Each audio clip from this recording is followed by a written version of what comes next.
Hey there, everyone. Welcome back to Utility Sports. In today's video, we're going to talk about the Sacramento Kings, who are in the midst of a great season for this franchise. Really happy to be talking about them in this video as we focus on a trade guide. We're in February. Trade deadline's right around the corner. I'm super excited for this NBA trade deadline. There's going to be a lot of great content coming out on the channel, including some live streams. So make sure you guys stick through that, check it out. And let's go ahead and jump into it now. If you guys do enjoy today's video, please leave a like and also subscribe to the channel for more content like you see here. For the video preview, we're going to look at the Kings' current record, where they sit in the Western Conference, and we're going to talk about their play a little bit. I haven't talked about the Kings a ton on the channel here this season, and I think they deserve a little bit more love than I've given them. So we're going to give them a little bit of extra love in that segment, talk about their play, kind of what Mike Brown's doing with this team, more than what we've done with some of the other teams. We're also going to look at long-term cap space. I think it's a very intriguing topic of discussion here for Sacramento. Looking at their cap table, it's kind of more open than I originally had thought. So they've got some options, but we're going to talk about what I expect them to do in terms of the trade deadline with regard to long-term cap space. We'll look at tradable draft assets. Of course, if you've been watching the channel for a while, you do know that I was very critical of Sacramento for one move that they made, and we'll talk about why a little bit later on. Then we'll talk about their tradable players and contracts I could see them looking to move off of. There's a few players for sure that I think are trade likely. And then there's also one guy that I think we should talk about that isn't very likely to be traded, but you never really know. It's the NBA. Crazy things happen all the time. So never say never, but I don't think the last player in that section is going to get traded. I just want to talk about him as a possible candidate. Then we'll look at potential trade targets. I've got 4, maybe 5 guys that I could see being real good fits with Sacramento long term, that actually complement their roster, fit their system, their scheme, the way that they look to score the basketball. And we'll talk about kind of their offensive and defensive priorities at the trade deadline. And then, of course, we'll end with projected activity level. What do I actually expect the Kings to do? Will they make a bunch of trades? Will they make one trade? Will they sit pat? What are they going to do this trade deadline? That's how we conclude every one of these videos. So I hope you guys do enjoy what you see, and let's go ahead, jump into that current record. They're 29-21, which is good for third in the Western Conference. They are 2 games ahead of 4th place, and once you get down to 4th place, it is a ongoing shuffleboard between 4 through realistically maybe even 12 and 13. The West right now, like I predicted to begin the year, is super crowded. 4 through 13, I believe they're all separated by about 2.5 games. So the Kings right now, that 2-game lead over 4th is super important for them. A team that has not made the playoffs since 2006. They're looking to end the drought, and I really think they're going to. The Beam team has been money this year in terms of closing out games. They've had some awesome, huge 4th quarter runs when they've needed them. They have been really solid at home. And one thing about this team too, Sabonis and Fox are playing like all-star level players this year. Sabonis leads the team in assists, as I think a lot of people could have assumed coming into the year, but it's very unique the way that he's doing that. Between Sabonis and Fox, they average about 13 assists a game together. They've been dominant. Fox, Mike Brown's letting him play with his speed downhill, and Sabonis is really benefited by what Mike Brown's looking to do with him in the high post. And I think that's one of the most important things in what makes Sabonis way different than, say a guy like Joel Embiid or Rudy Gobert, of course, 2 other really good centers in the league. Domantas Sabonis, he's not that defensive big man, and you can tell with Sacramento's 3rd offensive rating. They have the 3rd best offensive rating in the NBA this season, but they have the 20th best defensive rating, which is near bottom 10, right? It's the 11th worst when you're at 20th. So they need to improve defensively, but part of why they're so dominant offensively, and they still do have a positive net rating, as you could have assumed by their winning record, it's Mike Brown's corner cutting. Mike Brown, and I'm not saying he's taking shortcuts. Out of the corner, when they catch in the high post, when they get a rail-to-rail pass or a slot-to-slot pass, they are encouraging some of their athletes, like Chimezie Metu, like Malik Monk, like Davion Mitchell, to cut outside of the corner. It puts the defense in a real bind because as soon as the ball swings towards your side, your instinct is to move up the line a little bit and get into a little bit closer to your man to deny that pass. And they're timing that up really well with as the ball swings or as the ball gets entered, they're immediately timing up that back cut, looking for it. And they're really risky with it. They're willing to throw 3 or 4 turnovers a game trying to hit that pass, even in tight windows. At times it has hurt them defensively because they're giving up some easy buckets in transition, which definitely pulls down your defensive rating. But at the same time, it's part of why they're so viable offensively. Fox, he's been looking to attack downhill a ton against really good rim protectors. He likes to stop in that 10 to 16 foot mid-range area and pull up. For me, I'm not in love with that shot for him. I think he might be even better suited just going in and hunting contact. I think getting to the free throw line a little bit more for De'Aaron Fox would be really, really good for him. And I think it would help, alleviate some of the inefficiency in his game as a mid-range scorer. But still, I understand that those are shots you just have to be able to take, and you have to be willing to take them to keep a defense honest. So even when Fox is missing them, there's still parts to that make a lot of sense. And then one player I really want to touch on, Keegan Murray. For those of you who've watched my NBA draft content, you guys know that I thought Keegan Murray was a very NBA-ready player. Now, was I super high on his upside? Not necessarily. Now, I think he's going to be a good long-term player. No question about that. He's going to be a guy who, like I've always said, is going to stick around in the NBA for 12 to 15 years. He's smart. He knows how to play within a role. He's a good cutter, which is, I think, important here in Sacramento. But he's also been a lethal three-point shooter this year. He's got over 130 three-pointers made on the season, and I believe that's about 50 more three-pointers than any other rookie. He has been dominant from long distance in comparison to the rookie class, and that's something I think he's excelling at a little bit more than I expected. I thought, hey, he's going to be a solid three-point shooter, and yeah, right now he has the most opportunities from all rookies as well, but I wasn't expecting this type of volume from him early in his career. So it's very impressive to see that. And I also do want to highlight Kevin Huerter here as well. We'll talk about that trade a little bit later on. But there's no denying he's been a good fit with Domantas Sabonis. On top of the corner cutter, they're doing a lot of dribble handoff actions where Sabonis doesn't even hand off the ball. He actually just drops the ball behind him. And Kevin Huerter goes and gets it most of the time. Usually that's the guy that they're doing some of that dribble handoff stuff with. Which now, as I'm talking about this, I wish I included one more player in the trade targets. I'll talk about him at the end then. But, Huerter's done a really nice job coming off of those dribble handoffs and looking for opportunities, not only for himself, but also putting the ball in the deck a little bit, doing some more of the things that he didn't get to do in Atlanta. So it's been a real positive from Sacramento's perspective, having him. Harrison Barnes is a nice solid forward for this team. I think all in all, they have to be pretty happy with the way that they've been playing. So I'm trying to give a lot of love here to the Kings. They deserve it. And I think this is the year that they do finally end the drought. So when we look at long-term cap space, now this is where things get interesting for me. They are projected roughly $16 million in cap space this offseason. That number could go up a little bit if the cap jumps a little bit more than I'm projecting. But the issue with that is Harrison Barnes is headed to unrestricted free agency. They're likely going to retain his cap hold, which basically erases all of your cap space immediately. Let's say his cap holds around $18 to $20 million. There goes all of your cap space, right? So because of that, it's kind of hard to see this team operating with cap space in mind. Domantas Sabonis is also extension eligible. Now, he's not going to sign an extension based on where his current contract's at. The rule in the CBA about how much money he can be given isn't beneficial for his career. He's going to go to free agency. Now, I think he'll re-sign with the Sacramento Kings. I don't think he's going to go anywhere. But he's not going to sign an extension because the numbers that they can put into the extension just don't go high enough for what his actual value is. Now, is he a player you want to pay $40 million a year?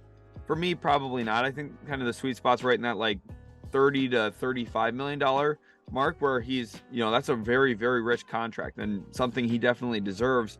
But it still gives the Kings flexibility, lets you fit in a couple more guys on, say, like mid-level exception, helps you stay below that tax floor a little bit more.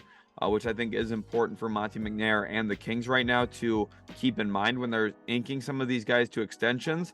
So I just don't see them operating with the idea of cap space, which means I think right now it's really important that they trade for somebody who either has years left on their contract, or if they're an expiring, that they trade for them so that they get their bird rights and can retain them using the bird rights going over the salary cap to get these guys, because I just don't see them being a player in free agency with their current situation in terms of the money. So it's very important that they go out and operate with the idea of, we're going to bring in players at the trade deadline that we want to have here long term. I don't think that they're in the market to rent guys as much. I think they're in the market of, hey, this is a guy that we know will fit what Mike Brown's trying to do, what our team needs to do. They need to add more defense. They probably want to add a little bit more length, but they have an interesting component to that trade deadline that we'll talk about here in just a second. As for draft assets, they do not have a tradable first round pick until 2028. Now, on draft night this year, they do have their own pick. They could trade it after the selection's been made, where they trade the draft rights to a player, but that doesn't help you this trade deadline. They cannot trade a 2023 first, and the reason for it is the trade with the Atlanta Hawks for Kevin Huerter. Kevin Huerter's a good player. He's a perfect fit in Sacramento. I like the player. I like the fit a lot. The issue is they gave up a draft pick with basically 2 protections in it. So, well, actually 3 protections in it, based on, lottery protection in 2024, top 12 protected in 2025, and then top 10 protected in 2026. And because of the Stepien rule, you cannot trade your 2027 first then, as long as there's these backup protections all the way through. So they really sacrificed all of their flexibility for Kevin Huerter. You think about it in a way, when I say this to you, it'll make sense why I didn't like this as much for them in terms of flexibility. They have as many tradable first round picks right now as the LA Clippers. And the Clippers, gave up everything in hopes of landing Kawhi and Paul George, and they ultimately did. The Kings did it for Kevin Huerter. Now, Huerter's been awesome for them. I'm not slighting that at all. But, there's some levels to these things, and they gave up all their flexibility. Could they realistically go to Atlanta now and try and amend that trade a little bit and change those protections to maybe open up a tradable first round pick or two? Possibly. But it's kind of weird right now because Atlanta just had a GM change in the middle of the season that usually never happens. And because of that, they're talking with a new guy. They're talking to Landry Fields now instead of Travis Schlenk. It's kind of a different ball game. And I'm not sure if they're going to be open to amending those picks, because they maybe like the way that things are kind of built into that. So when we look at a little reminder here that trade deadline week is coming up, we're going to be live on the channel the days February 6th through February 9th. So please stop in on those days. Come watch me talk about the NBA trade deadline. We're going to be going through a whole bunch of fake trades. We're going to talk about players who could be available, players who aren't available. And we're going to look at how teams could look to attack the trade deadline. I have a ton of trade guides up on the channel. Go check those out right now in preparation of that. And as you guys can tell, a lot of work goes into these videos, which helps me prep for the actual trade deadline week itself. I feel like this is the most prepared I've ever been for one. Last year was a huge hit on the channel streaming for the trade deadline, and this year is going to be even better, I guarantee it. So make sure you guys stop in for that. But let's go ahead and move into those tradable players now. And Richaun Holmes is really the wild card here. 3-year, $36.1 million deal, player option in the final year. He is your perfect salary matching contract right now. Around $12 million annually. I believe this year's about 11.7, maybe $11.4 million, somewhere in that range for Richaun Holmes. And typically when you have a player on that type of contract, usually they're playing a ton. Richaun Holmes is playing less than 10 minutes a game. Sacramento is completely A-okay with trading him away. And because of that, a contract like his really opens the door for a bunch of potential avenues here for Sacramento. You can use him to match a contract to a guy on the mid-level exception, which is really important. But let's say you want someone in that kind of $16 to $20 million range. Well, you have 2 tradable contracts as well in Alex Len at 1 year, $3.91 million, and Terrence Davis is on a flat 1 year, $4.0 million deal. Because of that, you have 2 contracts you can throw in to get the money to work. Now, you don't have tradable first, but you can attach a few seconds, maybe Nehemiah Queta, who's a 2-way player right now. Maybe there's some interest around the league in him, Portuguese-born player. There's a lot of interesting pieces from Sacramento that they could look to trade out. A lot of teams like to add some size at the trade deadline. Richaun Holmes, remember a few off seasons ago, was one of the hotter free agent names. And once they traded for Domantas Sabonis, his entire role got mitigated. They actually really prefer playing Lyles over him as well, because Lyles can shoot the three ball a bit, and that makes sense. But Richaun Holmes has a really nice push shot. One spot that I think does make some sense for Richaun Holmes would be Indiana, just because of the chemistry between him and Halliburton. If they're looking for a little bit more of a reliable big behind Miles Turner, not that that's necessarily going to happen, but I think, if there's a team interested in him, Indiana could make a little bit of sense.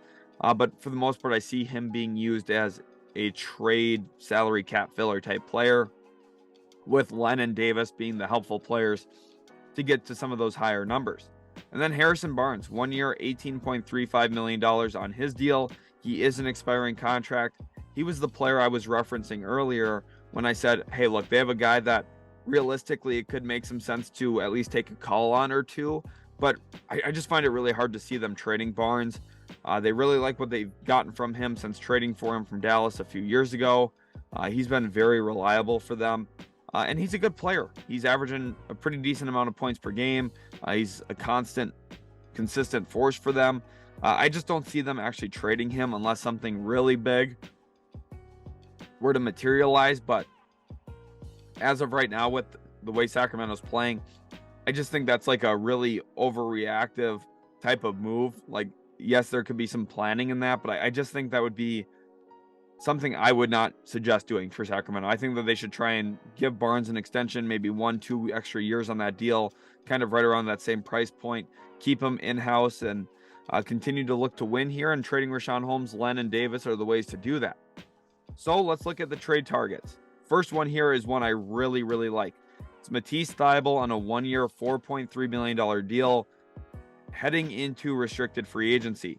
And you might say, well, Matisse Thybulle, like, why would the 76ers trade him and why would the Kings want him? I actually think Matisse Thybulle is the perfect fit in Sacramento. And the one thing about Monty McNair, I think he's very good at identifying fit. I think that's the one thing he really understands. I was a little kind of questioning the fit between Fox and Sabonis. It's been way better than I had originally anticipated.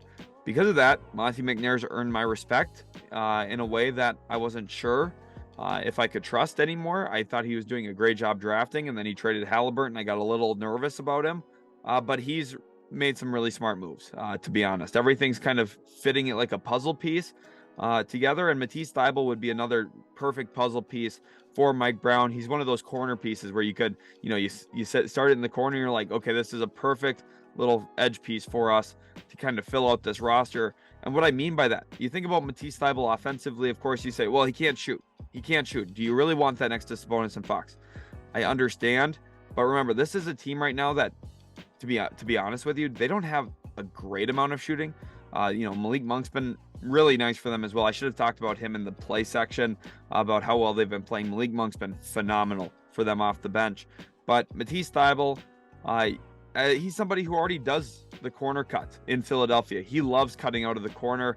Now, Joel Embiid is not as talented as Domantas Sabonis as a passer, and because of that, Matisse Thybulle sometimes gets missed on cuts, and it's just not as good of a fit there in Philadelphia.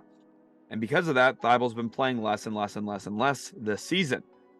So Sacramento says, hey, look, we need defense help. This guy's best offensive skill is something we are actually really preaching in our half-court offense. This is a perfect fit. This is something that's going to make them a lot better. It's going to give them another lengthy wing that can help them defend on the perimeter. With Keegan Murray, Harrison Barnes already there, you add a Matisse Thybulle, who could be a really nice rotation wing for you. And that $4 million, I mean, to get him, you probably only have to trade Alex Len and maybe 2 or 3 second-round picks. Matisse Thybulle, his value is not very high right now. Kind of think similar deal as what we saw for Rui Hachimura. I think that's something that could really actually play out. And I think Matisse Thybulle in Sacramento probably is a done deal. I would be shocked if at the deadline Matisse Thybulle's not playing in a Kings jersey, just simply because the money makes sense. The 76ers are not using him as frequently as I think he probably should be used. I think the Sixers really like DeAnthony Melton as their defensive wing / perimeter player now. And he's kind of supplanted Matisse Thybulle in that rotation. And they obviously are now bringing Tyrese Maxey off the bench. So Thybulle, his role is just limited. They're in Philadelphia.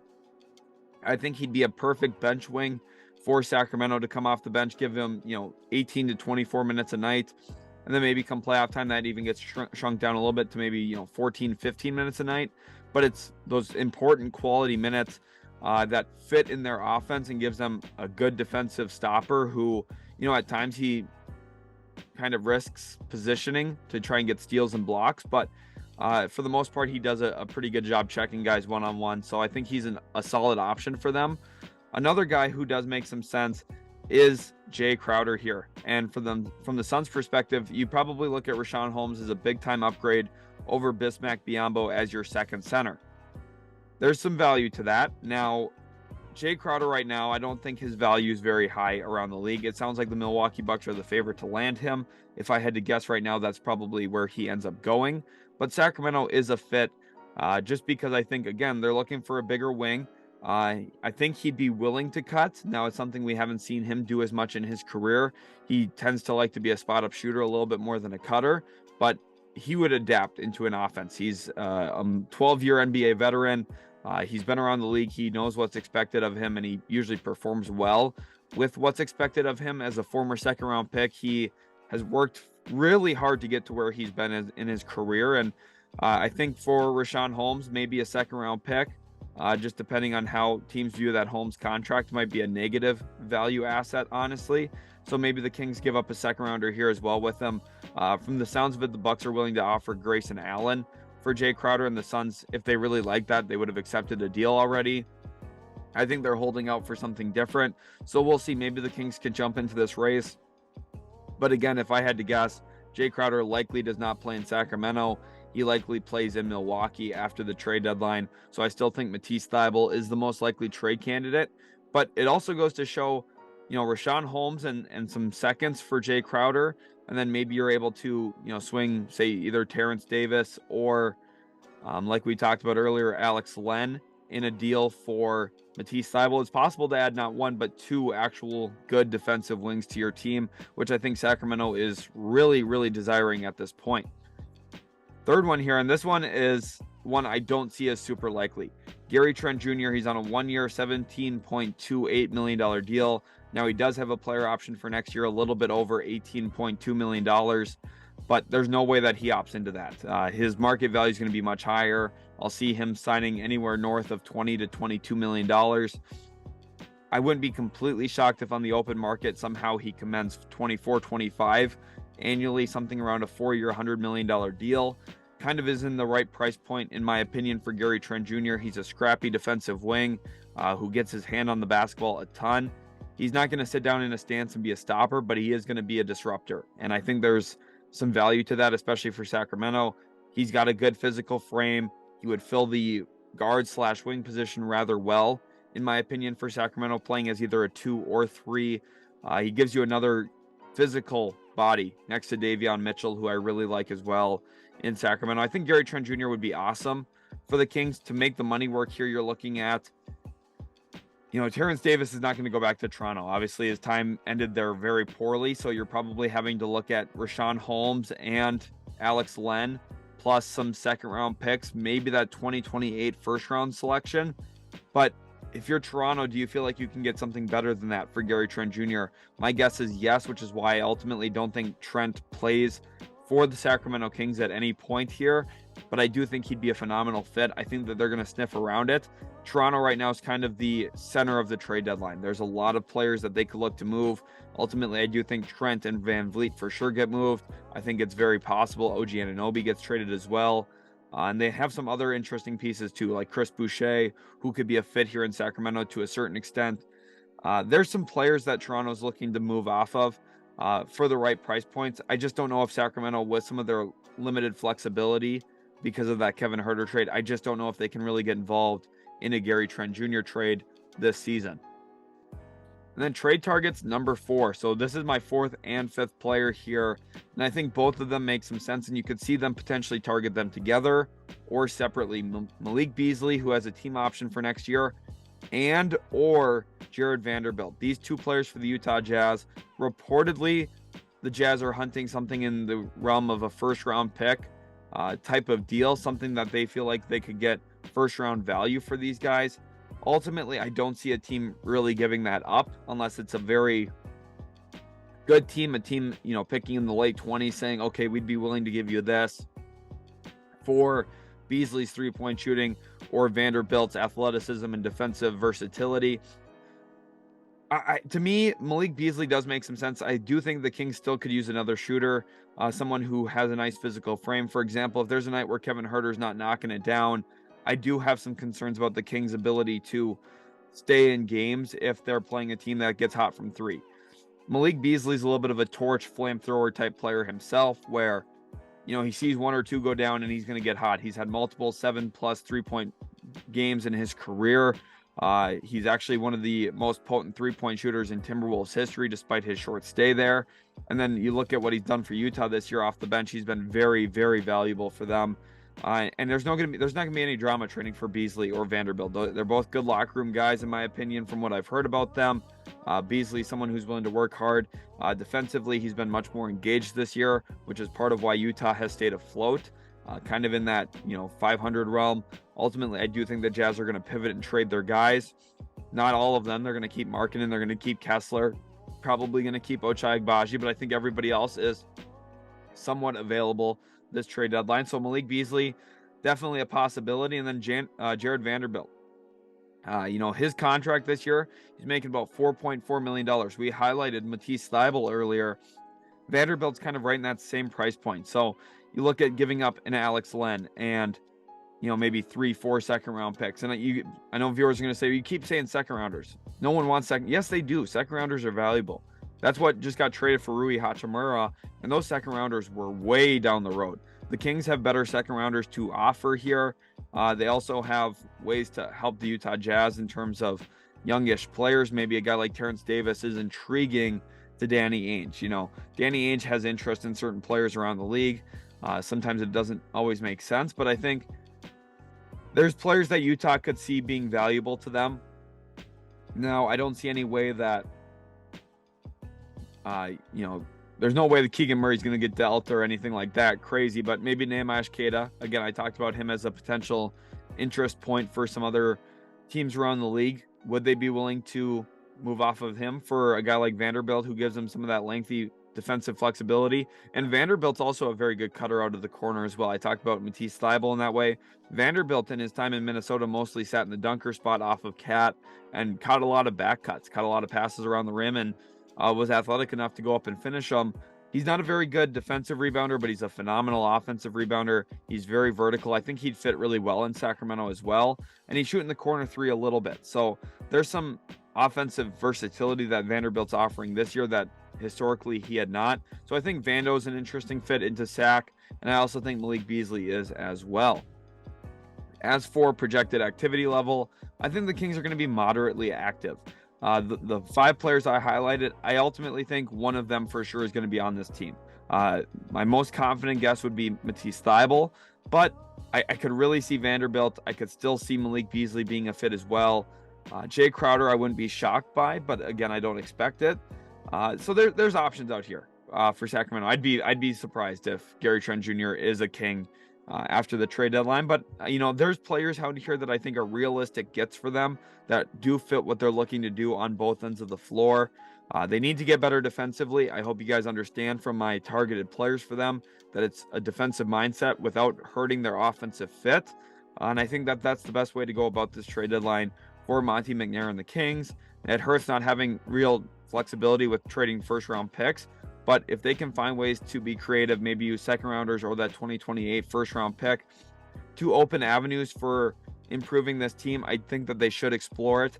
Now, I'm not a fan of giving up a 2028 first for a so-so player, but if you really feel like it's a difference between maybe winning a series in the playoffs and not, it's definitely something you do have to consider, which I think that they will this trade deadline. Thank you guys so much for watching. I really hope you did enjoy this video.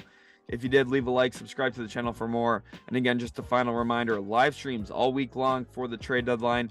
Make sure to come in, stop in for one of those, and Let me know your thoughts on the trade deadline as well down in the comment section. Thanks again so much for watching, and we'll catch you in the very next Utility Sports video.